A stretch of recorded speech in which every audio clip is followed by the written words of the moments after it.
How you doing? This is Jonathan Cabrera, and this presentation is called Hip Hop and Social Media, the New Civic Square.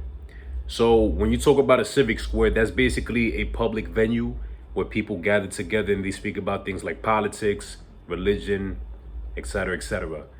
The fact of the matter is that today more than ever, social media has become the new civic square. So an example from back in the day would be Martin Luther King during the civil rights movement, along with thousands of other people going down to Washington, D.C. and marching and protesting, asking for racial equality and things of that nature. The fact is that even though we still deal with that in today's society, a lot of those conversations begin first on social media and then translate into the physical in flesh gatherings. So hashtags, tagging pages, making videos go viral, those things happen first in today's day and age before it translates to nationwide protests and things of that nature. And so we have to understand that, because that is the power of social media. And the average young person consumes social media for about 2 to 3 hours on a daily basis. So it is in our best interest as educators and people that want information to be received by a certain populace to be able to use what they use for free in order to get the message across of whatever it is that you're teaching. Not only is social media an excellent platform, but you also have hip hop.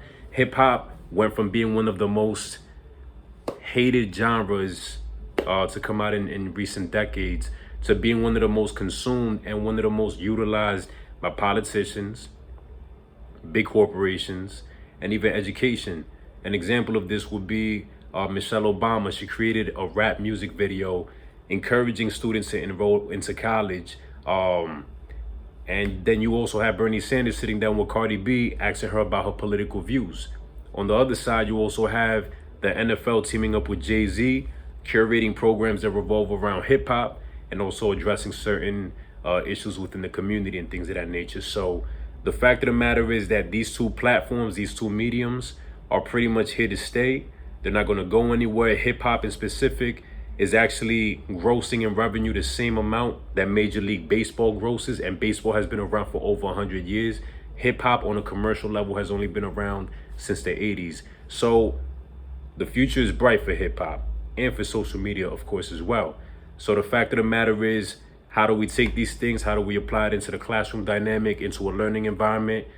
There's so many different ways to do that, but the important thing is to be open-minded first, because when you're able to communicate with students in their language, it creates a whole nother level of respect from them to you, because especially if they can tell that this is not necessarily your comfort zone, this is not necessarily something that would be your first choice or your first preference, they see that you're making the attempt and they actually appreciate this, and it actually increases your morale and the respect that they have for you in essence, and it allows for them to understand and receive information a lot easier. Does your whole curriculum have to be around hip hop and social media? Definitely not.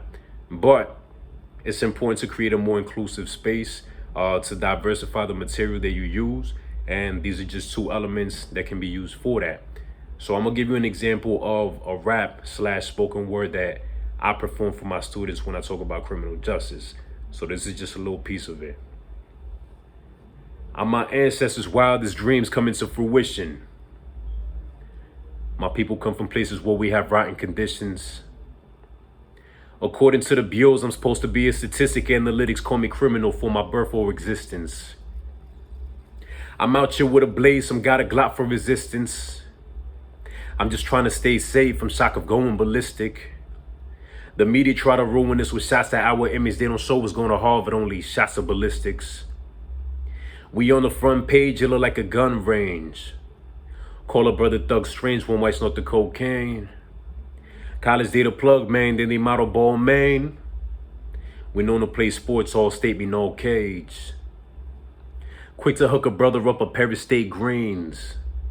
People who are higher up just want to stay green. Opioid and epidemic like the crack scene, they want us to stay focal, want us to stay fiends.